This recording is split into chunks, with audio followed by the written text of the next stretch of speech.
You can't even afford a house, Rachel. What do you do all day?" My brother chuckled, raising his wine glass like he'd said something clever. My sister flipped her glossy hair over her shoulder and added with a smirk, "Not everyone can be the queen of the business world." Laughter rippled around the room. Even my mother let out a soft chuckle, though she tried to disguise it behind her napkin. My father, ever the enabler, clinked his glass with my sisters and said, "Some people were just born to succeed." I sat at the end of the dining table, alone in every sense of the word. The expensive chandelier above us flickered slightly, casting golden light over their smug faces. The family conference, a dinner my parents insisted we have every few months, always felt more like a performance than a reunion. This time, I was the designated punchline. They didn't know that my rent was current, that I'd paid off my student loans, or that I'd turned down help because I never wanted to owe them anything. All they saw was that I wasn't posting luxury vacations or business class flights on Instagram, and that was enough for them to judge me as less. In the past, I would have defended myself, maybe thrown in a quiet protest or a half-hearted joke to deflect. But not tonight. Tonight I smiled, and I stayed silent, because tonight something shifted. I wasn't just hurt, I was done. Done hoping for approval that was never coming. Done bending so I could fit into a family portrait that never had room for me. My silence wasn't weakness. It was clarity, a kind of calm I hadn't felt in years. They thought they had one, that their words had crushed me, but all they did was reveal how small they were and how little I owed them. As they poured more wine and laughed louder, I leaned back and watched like a quiet storm gathering behind glass. They had no idea that the girl they mocked was about to remind them who she really was, and what she actually owned. And it all started with silence. I didn't become quiet overnight. As I sat at that family table, the laughter fading into background noise, memories swirled like ghosts around me. They weren't loud, they were subtle, persistent. 100 tiny cuts that never fully healed. I was 10 when I first understood I was the other daughter. My sister, Lily, had just won some school contest, spelling bee, I think. Balloons, cake, a new dress. I came home with a handmade painting that got hung on the fridge for about 2 hours until Lily brought home her trophy. Then it was quietly taken down, never mentioned again. At 13, I got straight A's for the first time. My father glanced at the report card and muttered, "That's good. But Lily already did that last year." I nodded, pretending I wasn't hoping for a simple, "I'm proud of you." By 16, I'd stopped bringing things home at all. Art projects, writing competitions, volunteer hours. None of it mattered unless it sparkled the way Lily did. She was the golden one, the one they showed off at dinner parties and in Christmas letters. Meanwhile, I learned to be quiet, helpful, responsible. The nice one, which really just meant the one they didn't worry about, the one they could forget until something needed doing. Sacrifices became second nature. I gave up field trips when money was tight. Skipped prom so Lily could buy the designer dress she wanted. Took a job in college to cover books because Dad said we're already stretched with Lily's internship expenses. Back then, I swallowed every injustice like it was normal, like it was love. But it wasn't love. It was convenience. And now, sitting in this room full of people who still saw me as the invisible daughter, I felt it, not just the pain, but the fire. I used to ache for their approval. Now, I realized I didn't need it. I never did. Every slight, every cold shoulder, every moment they made me feel small, it didn't break me. It built me. Quietly. Fiercely. They made me tough without knowing it. So when they laughed at me tonight, I didn't shrink. I remembered, and I sat up straighter. They thought my silence meant defeat. But it wasn't silence. It was power. The power of someone who spent her entire life learning to endure, who finally realized she doesn't have to anymore. I wasn't the second best daughter. I was the woman they never saw coming. I left the family gathering before dessert. No dramatic exit. No thrown wine glass. Just a quiet push of my chair, polite "thanks for dinner," and the sound of my heels on the marble floor as I walked away from people who never really saw me. Outside, the night was sharp and cold. I paused on the front steps, looking up at the house that had once been home, but now just felt like a monument to everything I was never allowed to be. My heart was pounding, not from sadness, but from something else. Something I couldn't name yet. I got in my car and sat in silence for a while, staring at my reflection in the rearview mirror. My mascara had smudged just slightly under my eyes. My face looked tired but focused. I wasn't crying. Not tonight. That surprised me. Humiliation has a strange way of clearing things up.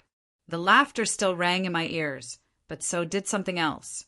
The sound of my own silence. It hadn't been a surrender. It had been a decision. For years, I'd bent myself in half to earn scraps of acknowledgement. I sacrificed time, comfort, even self-respect, trying to prove I was worth being proud of. But that night, it all snapped. Not in anger, not in rage, but in purpose. I went home, kicked off my shoes, made a cup of tea, and opened my laptop. On the screen were the files I'd been building quietly for years. Business plans, property leads, rental contracts. Side hustles, investments, learning platforms I'd taken at midnight while working a 9 to 5. While Lily flaunted luxury brands and company launches handed to her by our parents' connections, I'd been building quietly, imperfectly, but with grit. And they had no idea. I revisited the plan I'd shelved months ago because I was too scared, too tangled in what if they think I am a failure. That night, I opened it with fresh eyes. Something inside me clicked. The rejection wasn't a dead end. It was a beginning. Every insult they'd thrown, every backhanded compliment, every time they called me responsible like it was a curse, it all turned to fuel. I wasn't going to try to impress them anymore. I was going to surpass them. And I wouldn't need applause when I did. That night, something shifted in me. The girl who used to crave their approval was gone. In her place stood someone else. Someone sharper, bolder, and no longer afraid. I didn't need them to see me. I needed to see myself. And finally I did. They never asked how I was doing. Not really. At birthdays, they'd ask if I was still working that little job, and I'd nod. No one asked what it really took to pay my rent, keep my fridge stocked, and cover my student loans. No one asked how tired I was or how long I stayed up studying after working a double shift. They just assumed I was fine. I was always the independent one. Translation, not worth worrying about. What they didn't know was that behind the quiet nods and the fake smiles, I was building something. At 23, I was juggling 2 jobs. During the day, I was an assistant property manager, answering calls, fixing tenant issues, learning the gritty side of real estate from the ground up. At night, I served tables. I walked home with aching feet and reeking clothes, but a heavier tip night could mean groceries for the week, or more importantly, another $100 into my someday fund. They didn't know about the notebook I kept under my mattress, filled with scribbled ideas, market stats, and dreams that scared me, or the free YouTube courses I watched at 2 a.m., eyes half shut, learning how to analyze property values and rental yields. They didn't know that at 25, I bought my first tiny duplex. It wasn't glamorous. The paint was peeling, the wiring outdated, and the neighbors suspicious. But it was mine. I had saved $12,000 over 3 years, found a desperate seller, and negotiated like my life depended on it. Because it did. I lived in one unit, rented the other. Every spare dollar went back into it. I patched walls, refinished cabinets, painted ceilings by hand. No one in my family knew. I never told them. They'd only laugh or find a way to dismiss it. Then, 18 months later, I sold that property for almost double what I'd paid. That was the moment it began. From there, I bought another. Then a third. I lived below my means, invested every spare cent, and kept learning. By 28, I owned 6 properties. Some small, some struggling, but they were mine. I managed them myself, signed the leases, called the plumbers, dealt with midnight emergencies. Every time they called Lily a business genius, I was handling evictions and writing up contracts. And I never once brought it up at family dinners. Not because I was ashamed, but because I realized they'd never cared enough to ask. They didn't see me. Not really. I could have told them I owned 10 buildings, and they'd still ask how Lily's new social media campaign was going. So I stopped needing them to notice. I built in silence. I grew in silence. And one day, the empire they ignored would become the ground they stood on. They had no idea, but they would. I smiled at the conference table, but behind my smile lived 1,000 quiet battles.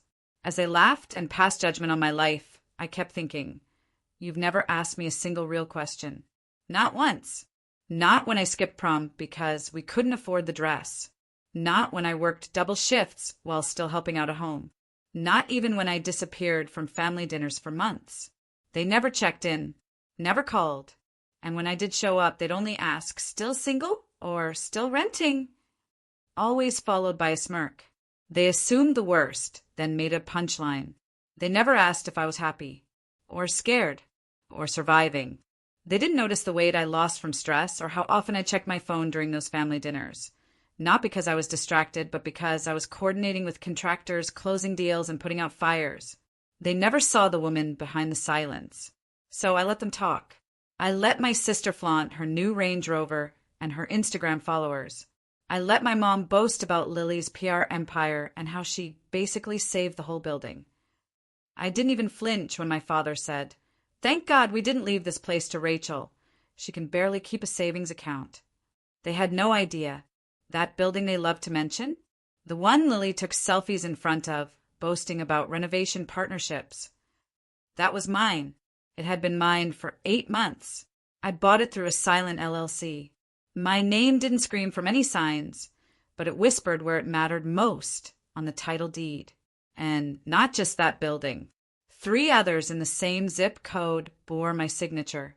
Quietly, steadily, I'd built the ground they stood on. Literally. They loved the penthouse view. I paid for that elevator maintenance. The lobby chandelier they adored. I signed off on the invoice. The lease renewal they bragged about negotiating. It went through my property manager. The irony was poetic. They were so eager to dismiss me, yet lived in the comfort I'd created. And no, I didn't tell them. Not yet. I wasn't after applause.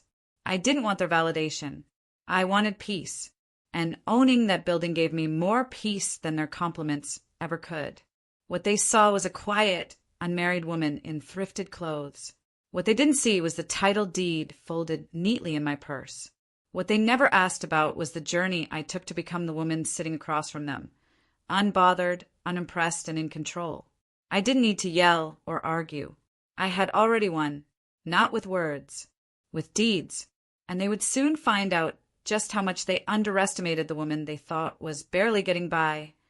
It was a Sunday dinner, one of those obligatory family gatherings where tension hung in the air like smoke. The table was full, roasted chicken, laughter, and little digs disguised as jokes. I was seated at the end, like always, quietly eating, nodding when spoken to, smiling just enough to pass unnoticed. Lily was in her usual spotlight. She had just flown in from Dubai. Business class, of course, she made sure to mention 3 times. Mom laughed a little too loudly. Dad asked her about the big deal she was working on, even though he hadn't said a word to me all evening. Then came the jab. Lily raised her wine glass and smirked. To success! Some of us just have the magic touch. Others, well, still renting and pinching pennies, I guess. Her eyes slid to me, full of syrupy venom. Laughter erupted. Even Dad chuckled. I didn't flinch. I didn't defend myself. I just set my fork down, wiped my mouth with the cloth napkin, and looked straight at Lily. Then I spoke, calm, measured, and almost bored. You should really be nicer to your landlord. The table quieted, confused. I tilted my head and added, I own the building you live in. It was like someone had cut the power to the whole room. No one spoke. Forks hovered midair. Eyes widened in slow, synchronized disbelief. Even Lily froze, her wine glass halfway to her lips. You what? Dad finally said, blinking. I repeated it, slower this time. I own the building, the one with the curved glass front. You signed a lease with my property management company. My name's not on it. Smart legal move, but it's mine. Silence. It wasn't angry silence. It wasn't awkward silence. It was power-shifting silence. For the first time, I watched my mother's smirk disappear. Lily's perfect posture faltered. Dad, the one who always looked past me like I was invisible, looked right at me, really looked, and I saw it in his eyes. The realization, the shock, the regret. I didn't gloat. I didn't raise my voice or roll my eyes. I just leaned back in my chair, calm, composed, and still. I've owned it for almost a year, I added. The elevator you use? I pay for its maintenance. The gym you brag about on Instagram? I approved the renovation budget. The rent discount you negotiated with such pride. I smiled. I signed off on that. You're welcome. Still no one spoke. And it was in that moment, that perfect silence, I understood the power of quiet success. I didn't need them to clap or apologize. I had already won. I stood, picked up my purse and said, "Dinner was lovely. Enjoy the building." Then I walked out, not angry, not bitter, but victorious. They had laughed at me for years. But now, they were living under my roof. The phone didn't stop buzzing the next day. After that dinner, after I had said those words that had stunned the room, I knew the calls would come. But this time, I wasn't going to answer them with tears or anger. I wasn't going to explain myself or even give them a chance to apologize. I was done. Done fighting for their love, done begging for their approval. This was no longer about them. It was about me. And I didn't owe them anything. First, it was Mom. Her message was soft, coated in guilt. "Rachel, please, we need to talk. We didn't know you felt this way. You've always been so quiet about your feelings. I'm sorry, please let's talk." I read it, felt that familiar sting of sorrow, but I didn't feel a rush to answer. I didn't need her to apologize. I didn't need to hear her regret. I had spent my entire life chasing after love that always seemed conditional, always dependent on what I could give them. Not anymore. I stared at the phone, feeling the weight of her words press on me, but the silence that followed felt different now. Stronger, more certain. My heart no longer begged for their approval. It simply beat with the knowledge that I didn't have to answer them anymore. I hit ignore. Then came Dad. His message was blunt with an undertone of frustration. "We miss you, Rachel. We've been through too much for this. Can't we fix this? Please don't shut us out." The message stung, but only for a moment. He still didn't get it. Still, he saw me as someone he could fix, someone he could control with his words. I didn't answer him. I didn't owe them anything. I had already given them more than enough. I had been the daughter who never asked for anything in return, the one who would do anything to keep the peace, even if it meant losing pieces of myself. But that ended now. Lily called next. Her voice cracked with emotion. "Ratch, Mom and Dad are really upset. You're pushing us all away. Please just come home. Let's talk this through. You don't need to do this alone." I didn't respond to her either. I didn't need to do anything with them. I was fine. I was more than fine. The peace I had been craving, the one that had eluded me for so long, had finally settled in. I wasn't angry. I wasn't looking for revenge. I was done. I had worked too hard to get to this point to let them drag me back into their chaos. It was quiet now. The phone still buzzed. They had no idea that I had already made my decision, that the distance I was putting between us wasn't a punishment. It was my way of protecting myself. My peace was mine to keep, not for them to take. The messages continued to come, one after the other, but I didn't read them. I didn't need to. I didn't owe them my time or my energy anymore. I was strong. I was proud. And I was calm. My silence was my power now. It wasn't to hurt them. It was to finally take control of my own life, my own boundaries. I had no regrets, no apologies, just peace. A year had passed since that dinner, the one where I dropped the bomb that shook them all, the one where I had finally taken a stand. I hadn't looked back since. Everything had changed, and yet in some ways it hadn't. I was no longer the quiet, apologetic daughter who always felt the weight of everyone's expectations. I was me, just Rachel, and that was enough. I didn't need their applause. In fact, I hadn't even thought about their reactions for months. My life had evolved so much that their approval was no longer the measure by which I defined myself. Success didn't taste like revenge. It didn't taste like "I told you so." It tasted like freedom, like the satisfaction of building something for myself. I had built my own empire, slowly, quietly, without anyone cheering me on. I didn't need anyone to tell me I was doing well. I knew it. The investments I had made, those small strategic moves in real estate that I once kept to myself, had paid off. The buildings I owned now weren't just assets. They were the foundation of my independence. They were proof of what I was capable of when I finally stopped waiting for permission to live life on my own terms. The quiet, unassuming growth of my wealth didn't even register with my family. They couldn't see it because I wasn't chasing after them anymore. I was chasing after something far greater, self-worth. And with every check that came in, with every deal I closed, I felt more connected to the woman I had become. I moved into a new apartment, one that was mine, decorated exactly how I wanted. It was small but full of light. I could breathe here, really breathe. No more pretending to be someone I wasn't. No more pushing down my needs just to keep the peace. It felt good to just be. One afternoon, as I sat in my living room sipping coffee, my phone buzzed with a notification. A property I had been watching had been sold. Another one of my investments had turned into a success. But the real success wasn't in the money. It was in the feeling of owning my own decisions, owning my life. And then a message came in. It was from Lily. The first message I had received from her in months. Ratch, I heard about the latest sale. Mom and Dad were talking. They're finally admitting they were wrong. I'm sorry. I should have been there for you. I don't expect anything, but can we try to talk soon? I paused for a moment. That familiar ache tugged at my chest, but it didn't overwhelm me like it used to. It was a recognition that I had healed. I wasn't angry with them anymore, but I wasn't desperate for their approval either. I didn't respond, not because I was cold or unforgiving, but because I had already won. I had built a life that was mine, and that was all I needed. The poetic justice, the moment when they realized that I had grown stronger without them, that was just a bonus. I had everything I wanted, not because I was chasing revenge or trying to prove something, but because I had finally found my own worth. And that was enough.